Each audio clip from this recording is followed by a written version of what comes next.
Egon, nora zoaz? Wow, nola duzu izena? Tarzan.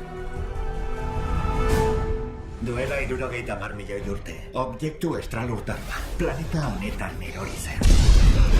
Zati txiki honetan, gordetako energiak Europa erdia argizta dezake hilabetez. Niretzat?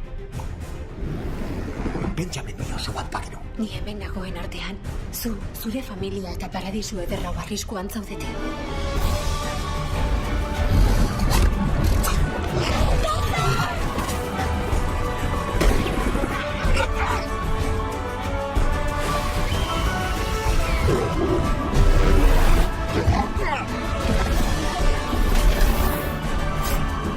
Baina ez duzu Tarzanen bila ibili behar, berak aurkituko zaitu.